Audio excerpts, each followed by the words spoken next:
很多信徒都喜欢读箴言，其实读箴言有一个方式，就是我们把它用叙述的角度去看，把它看成是一个故事。这个故事是有关于一个年轻男子的故事。我们先从它的结构来看，就是箴言可以把它分成一个三明治的结构，1到9章是三明治上面这块面包，然后31章是三明治下面这块面包，中间是夹着10到30章有关于生活上各种各样智慧的箴言。所以当我们来到1到9章的时候，我们可以想象一个年轻的男子在领受父母的教导，而这个父母就是一个智者，他们所发的声音也是出于神的声音。在1到9章的主题就是父母教导年轻的男子要选择智慧，舍弃愚昧。智慧是什么呢？智慧是一个女性的形象，因为在原文是一个用阴性来表达，她会讲话，她会喊叫，她会教导，她是一个朋友，她是一个导师，她是一棵生命树，她也是一个姐妹。在箴言的8章形容这个智慧为神创造的工师，所以我们看到这个智慧其实也是目击神的创造，并且参与在其中。而当我们今天在看神创造的时候，也会看到背后出于神的这个智慧。然后淫妇是什么形象呢？他是在一个室内，在窗外观看年轻的男子，然后希望这个年轻的男子可以进入他家，然后他会告诉他，她的丈夫不在家，然后他已经铺好了床，他要引诱这个年轻的男子跟他在一起有关系。在1到9章当中的总结就是第9章。在第9章，我们可以把这个题目叫做“我去谁家吃饭”。从这个年轻的男子角度，他受到2个邀请，一个是智慧妇人的邀请，一个是淫妇的邀请。智慧的妇人宰杀牲畜，设摆宴席，调好了这个酒，要邀请这个男子去他家有这个盛宴。但是这个淫妇却什么都没有准备，并且告诉这个年轻的男子，偷来的水是甜的。那偷来的水其实也是象征别人的妻子，也就是淫妇她自己。换句话说，这一个淫妇是对这个年轻的男子说，来跟我有外遇吧，来跟我发生关系吧。所以面对这样2个邀请，到底这个年轻的男子要选择去谁家吃饭呢？我们不知道，但是我们可以想象，这个年轻的男子进入10到30章，在生活上各个的层面当中操练之前父母教导他的智慧，无论是在理财，无论是在待人处事，管理自己的情绪，或者是在市场上买卖等等。所以当我们看这些箴言的时候，我们就要问，到底这个箴言是否可以适用在所有的时间，所有的场景，是否适用在今天我的处境，在我这个时刻跟文化里面。当我们在每一个箴言都这样对话的时候，其实就是在增长智慧的时候。当我们来到31章，我们看到31章有2大部分，是出于一个母亲的声音。在第一部分，这个母亲教导她的儿子如何做一个好王，然后呢，告诉他不要将你的精力给妇女。在这边这个精力，希伯来文 hayal 这个字其实就是才德妇女 eshat hayal 同样一个字。所以呢，在这里这个母亲呢是让她的儿子不要把他的精力给妇女，反而他要娶一个才德的妇女。所以这边其实是一个 word play。而才德的妇女，她口发智慧，她是一个敬畏神的妇女，她是一个勤劳的妇女，不仅照顾自己，也照顾家人，然后她也会做生意，也帮助穷人，她真的是一个完美的妇人。到最后我们看到是她的丈夫称赞她是一位才德的妇人。所以才德的妇人不是自己说的，是要丈夫说的。而在整个过程当中，这个年轻的男子其实就是取得了这个才德的妇人，他成为在城门口的一个重要人物，跟其他的长老坐在一起秉行公义。在这里我们也再次看到整个箴言的结局，就是年轻的男子在1到9章听从了父母的智慧教导，选择了智慧，然后在10到30章初到社会当中，他就操练智慧，在各个生活的环节当中，然后到了最后1章，他就取得了智慧，而这个取是双关语，既是获得智慧的意思，得到智慧的意思，同时呢，也是嫁娶的这个娶，取得了智慧的这个妇人，所以他是一个智慧的男人。那今天面对2条道路，智慧跟愚昧2条道路，我们都可以把自己放在这个年轻男子的这个视角，让我们来选择智慧，因为选择智慧就是选择生命，就是选择神。大家都知道，箴言是旧约的一本书，我们把它归纳在智慧文学。那为什么把它归纳在智慧文学？是因为它强调这个智慧的教导。那这个智慧不是人的智慧，这是属于神的智慧。但当我们打开箴言书的时候，我们就会看到一句一句格言式的表达。那智慧的真理必须用格言的方式来表达。那除了格言之外，还有训诲，还有诗歌的表达。所以在箴言书里头，你会看到这些种类的文学的风格。不管用什么风格，它的主题都是很清楚的。所以在研读这个箴言的时候，我们除了要懂得欣赏这些希伯来文的风格之外，我们还要注重它的神学基础。所以在箴言里头，很多人说箴言很少谈到神学，其实这个是不正确的。如果我们在箴言这么多900多句的箴言里头，很多格言是有耶和华的名字出现的，我们称这一类的箴言叫做耶和华箴言。那为什么有耶和华箴言呢？意思说，这些智慧必须建立在耶和华信仰的基础上。这个不是人的智慧，这个是神的智慧，是神教导我们属天的智慧。所以这个箴言，它在平行体的表达，你会发觉它有智慧还有愚昧这2个对比。所以面对这个智慧跟愚昧的情况里头，所以箴言就教导我们要有辨别力，就是懂得辨别好跟坏的不同，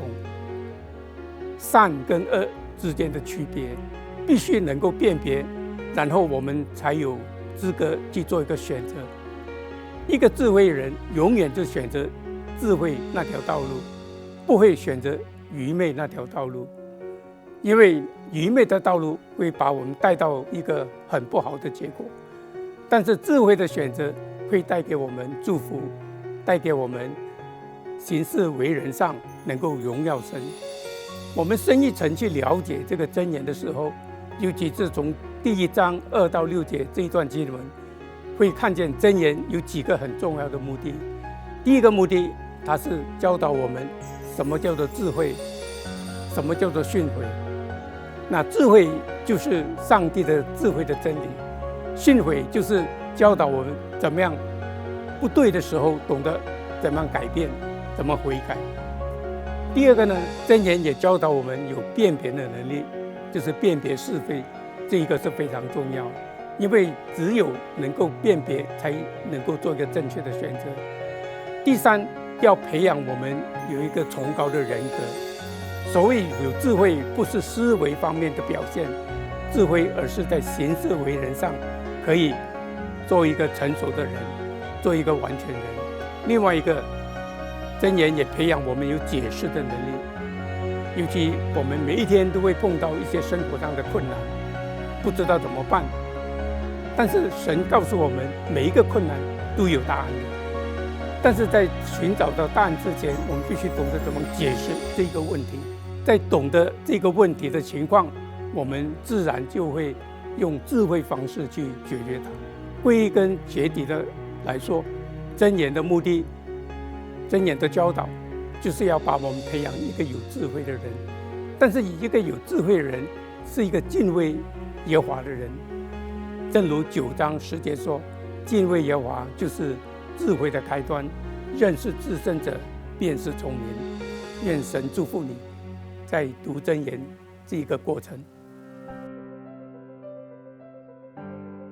箴言对大部分的弟兄姐妹来说，我们都会有一个刻板印象，就是他好像把复杂的人生说得好简单哦，好像敬畏耶和华，智慧的开端，认识至圣者，便是聪明，然后就可以得到人生一切所有的。但事实上，我们在真实人生的脉络里，也发现日常有的都是挑战，日常有的才不会是箴言讲的那么容易。在读箴言的时候，坦白说，我们会需要回到箴言形成的脉络，以及箴言在整个希伯来民族口耳相传的传统。箴言是拉比们，是这些希伯来教师们对儿童教育一个非常重要的出阶。那你说，我们都已经是大人了，我为什么要读这么简单的东西？失败为成功之母啊！人生就是要有盼望，把复杂的人生用这么简单的方式去表达，会不会太愚民了？坦白说，箴言并不是一个叫你当好人不要当坏人的道德训诲书。要理解箴言，需要重新以门徒训练的眼光，我们才能够明白箴言。怎么说？门徒训练，很多时候我们有刻板印象，以为那个就是马太福音28章的大使命。但门徒训练基本上它是坐落在创世纪到启示录的每一卷本。如果我们没有从门徒训练的眼光，我们将无法明白整个希伯来民族是如何将智慧一代又一代的传承下来。而门徒训练讲的关键不是训练，关键是那个门训的关系。回到箴言第1章第1节，经文提供了一个非常清楚的关系基础，那就是所罗门的话。他说，大卫的儿子所罗门的箴言。原来这是所罗门的话，但所罗门很清楚地说，我是我爸爸的儿子，我是大卫的儿子，我是坐落在一个关系的脉络里来思考。而这个思考可能包含着我爸爸从小怎么对我耳提面命，包含了皇室传统在这么长的时间里面，怎么一代又一代的将治理国家、将生命的这个关键道理传承下来。如果没有关系的基础，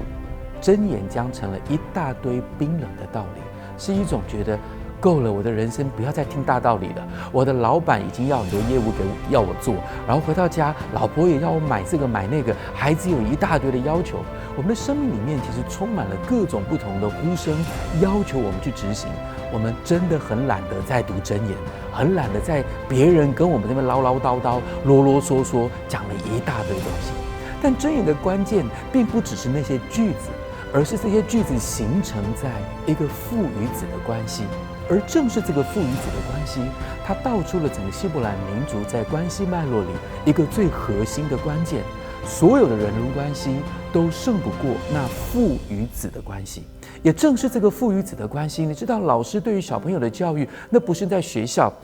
好像各位小朋友，我们打开第几课，然后第几页，我们一起来读这个课文，我们好像抽空了来讨论一些道理，然后把它记住就结束，下课就回家。不，它是坐落在一个关系，这个关系亲密的程度、恳切的程度，就像是爸爸对孩子的耳提面命。而这个耳提面命放在所罗门的人生里，你真的会觉得超搞笑。为什么？因为最有智慧的王就是你所罗门，你干嘛还把你老爸扛出来干嘛呢？而发现这个最有智慧的王所罗门，因为我们讲到圣经最有智慧的，每一个人都想到所罗门。但是你如果够诚实，你会发现这些王里面，搞不好最淫乱的也是所罗门，因为有300个老婆，700个妾。他的国家的淫乱不只是在这个亲密关系上，是在人与神之间的关系上。也正是从所罗门开始，这一些嫔妃把他们各自国家的偶像全部都带到耶路撒冷。想起他的爸爸吗？他的爸爸大卫正是迎着约柜进耶路撒冷敬请礼拜的那一位。亲爱的弟兄姐妹，箴言的认识若不坐落在一个关系里，你看不到那个在爱中的懊悔，在关系中的慨叹。晚年的所罗门把这些话表达出来，说不要进到淫妇的家，不要听信淫妇那些诱人的话。所罗门不需要去嫖妓的，因为他有那么多的这一些嫔妃，那是所罗门晚年生命里面一个极深的忏悔。而我们要说，箴言一定程度上就是忏悔录。当我们带着这个门训的眼光，带着你的同行者进到箴言，你不是跟他讲大道理，你是透过箴言反照出自己人生的荒谬，透过箴言反照出，我跟你说，不是你不要给他拍咯，不是你不要走坏人的路，是你看看我过去的人生在这件事情上跌倒，在那件事情上失败，而正是在这个关系的脉络里，箴言活了起来，他让那个说道理的人显出自己的有限，让说道理的人显出自己的荒谬。箴言只有在门训的脉络，只有在关系的基础上，我们才能明白。就上帝给我们勇气，勇敢的透过门徒训练理解箴言。